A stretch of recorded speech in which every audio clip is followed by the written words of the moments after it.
일단은 어쨌든 조만간에 일기 쓰고 낭독하고 노래하는 여기는 이내 책방입니다.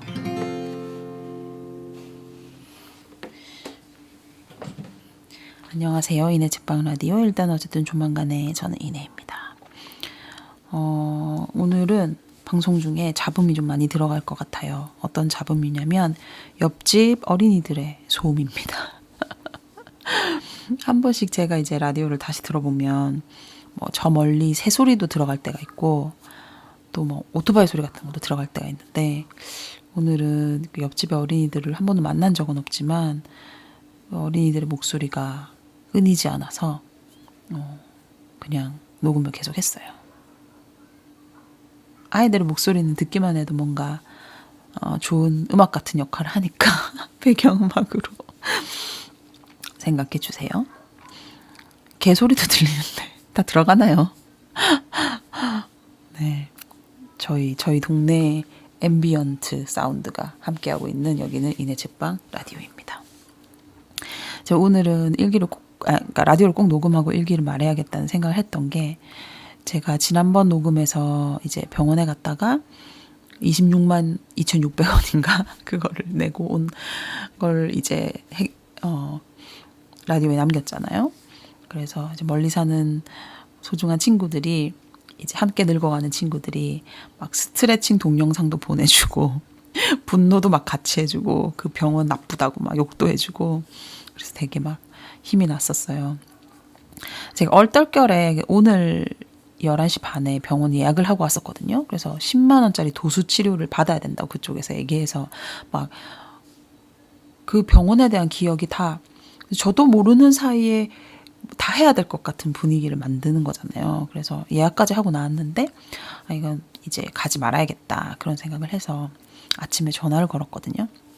그래서 이제 예약을 취소한다고 해서 얘기했더니 뭐 다시 또 예약하시겠어요 해가지고 제가 막 떨리는 목소리로 제가 그날은 너무 정신이 없어서 했지만 뭐 그 비보험이라는 것만 알려주고 가격에 대한 고지를 전혀 하지 않고 다짜고짜 치료를 시작한 거는 문제가 있다고 생각한다. 그렇게 얘기를 했더니 이제 그 간호사분이 죄송하다고 하더라고요. 그래서 이게 이런 식의 이게 좀 문제가 있는 것 같다는 나의 이 이야기를 잘 전달해 달라. 이렇게 얘기하고 끊었거든요. 뭔가 소심한 항의를 했죠. 제가 거기다가 뭐 더 저의 권리를 내세운 건 아닌데 그래도 그렇게 차분하게 생각을 얘기했다는 것만으로도 기분이 엄청 좋더라고요.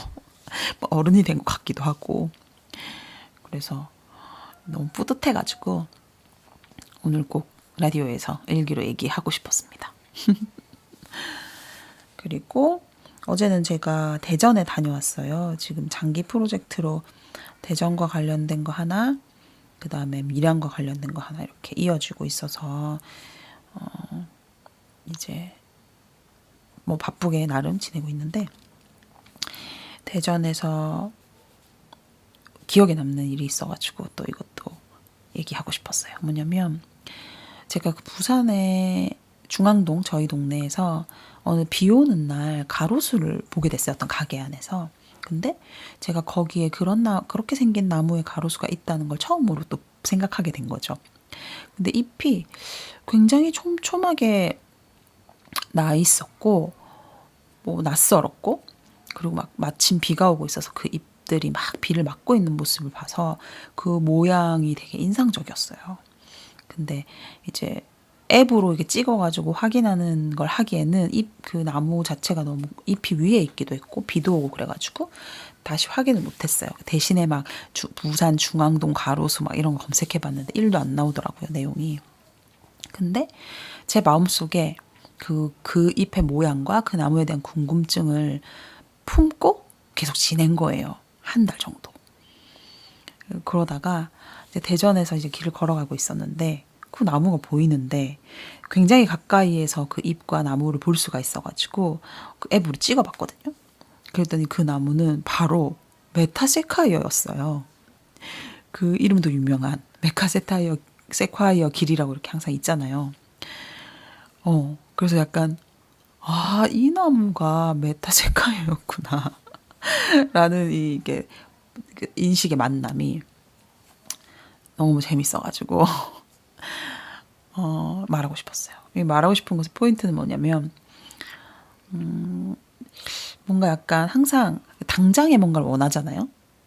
바로 알고 싶고 바로 찾아내고 싶고 근데 바로 그게 해결이 안 되면 잊어버리고 그런 식의 어떤 패턴을 가지고 살아왔던 것 같은데 약간 궁금함을 계속 품고 있는 어떤 마음, 그래서 그걸 잊지 않고 있었던 마음, 그런 게 있었기 때문에 어떤 순간에 그거를 다시 생각해내가지고 찾아냈다는 그 감각이 너무 낯설고 신선해가지고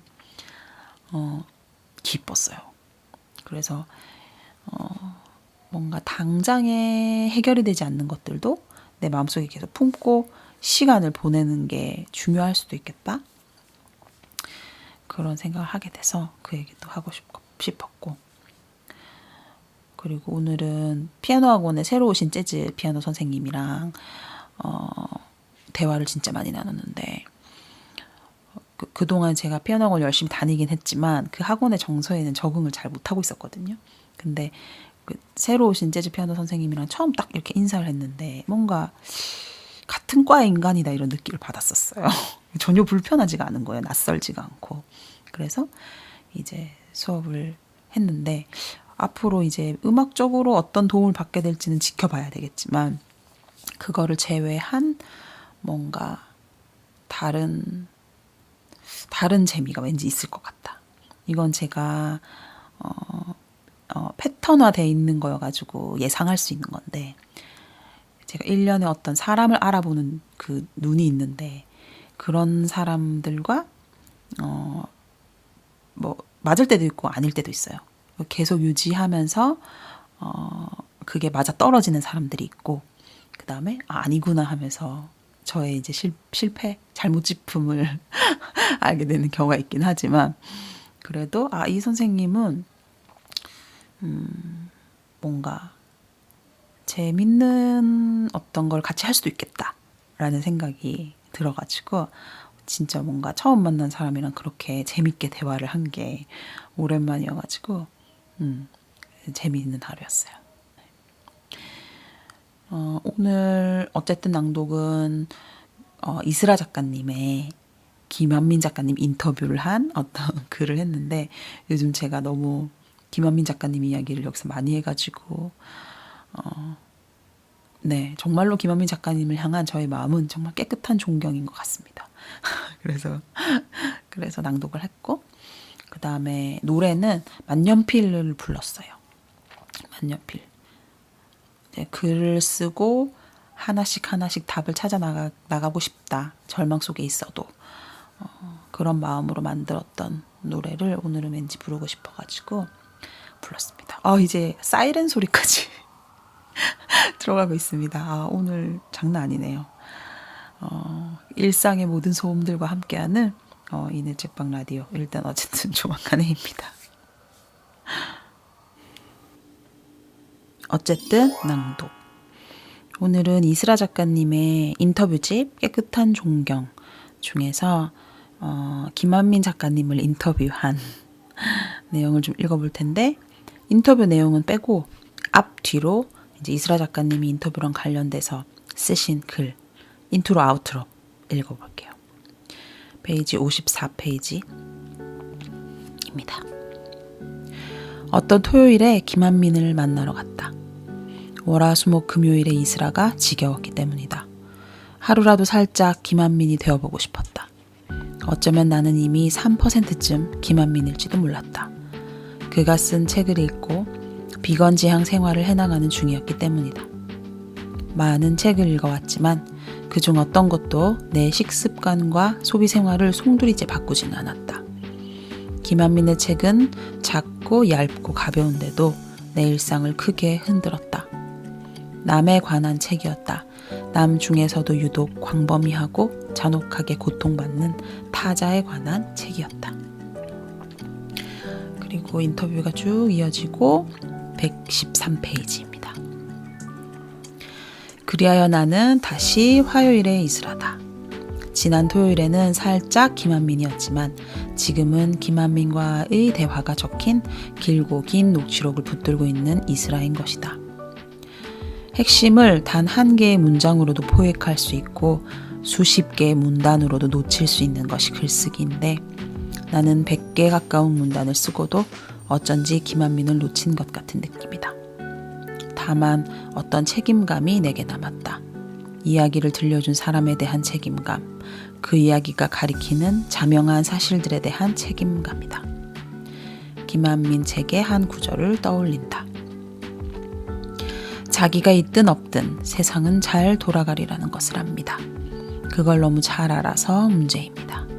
너무 잘 안다는 것은 제대로 알고 있지 않다는 뜻입니다. 그들은 그걸 알아야 합니다. 알려줄 사람이 필요합니다. 단 한 사람이면 충분합니다. 누군가에게 나의 얼굴이 그 얼굴일 수 있을까? 어쩌면 그것이 인생의 질문인지도 모릅니다.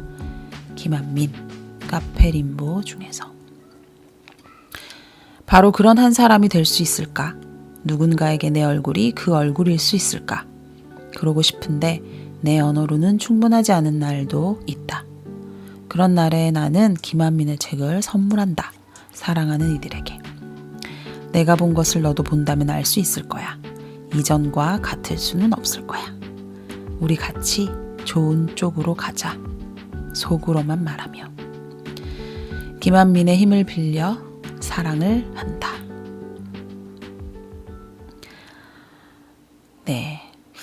뭔가 작년에 나온 책 중에서 깨끗한 존경 인터뷰집 정말 좋았거든요. 거기는 제가 너무나 사랑하는 정혜운 작가님의 인터뷰도 있고 김한민 작가님의 인터뷰도 있고 또 작년에 굉장히 영향을 많이 주었던 실격당한 자를 위한 변론 김원영 변호사님 인터뷰도 있고 이제 유진목 시인님은 이제 거리감이 조금 있긴 하지만 그 깨끗한 존경 중에서는 그래도 그 인터뷰를 이끌어내고 그걸 글로 풀어낸 또 이슬아 작가님의 또 매력이 담뿍 담겨 있어서 참 좋은 책이었어요. 근데 요즘 제가 저도 모르게 자꾸만 뭔가 비건 선언을 한다든지 자꾸 실패해도 계속 이렇게 부끄러워서 꺼내지 못하고 잘 못했던 것들을 하나씩 얘기하고 있는 와중에 오늘의 낭독으로는 김한민 작가님을 인터뷰한 이슬아 작가님의 글을 골라보았습니다. 조만간의 노래.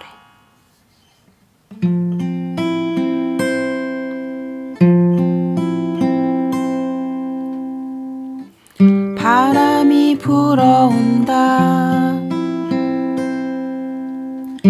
계절의 마지막 또 다른 시작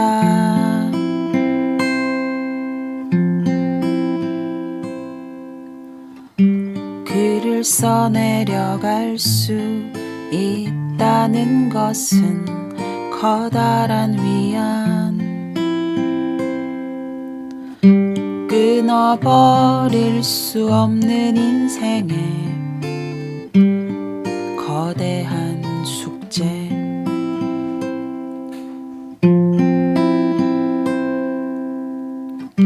서걱이는 소리에 귀를 기울인다. 맺지 못한 작은 점들이 떠오른다.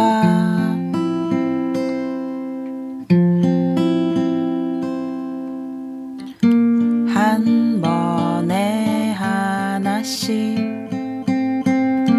한숨에 한 걸음 한 번에 하나씩 두 숨에 두 걸음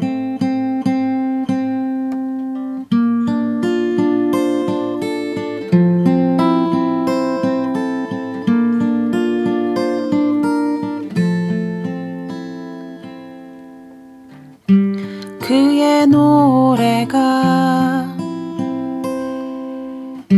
떠오른다.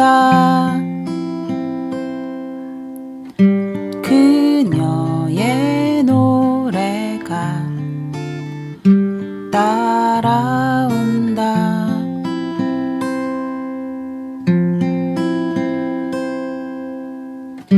맺지 못한 작은 점들이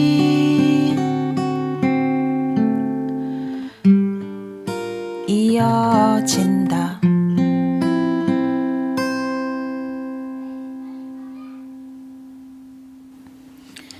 네, 이내 책방 라디오 일단 어쨌든 조만간에 67화 자신있게 컴플레인 여기까지입니다. 야, 끝까지 이 생활소음, 이 옆집 어린이의 살아있는 에너지 넘치는 목소리로 이어지네요. 네, 이제 주말이군요. 오늘은 금요일이었어요. 네, 뭐 주말 주중 없이 지내시는 분들도 계실 거고, 뭐 주말이 또 특별하신 분들도 계실 텐데, 어떻든 간에 주어진 시간이 우리를 향해서 쏟아진다는 거는 뭐 변함없는 거니까요. 네, 그 자리에서 다들 다시 시작할 수 있는 힘이 있기를 바랍니다. 네, 우리 다시 시작해봐요. 저 어린이들의 저 혈기처럼.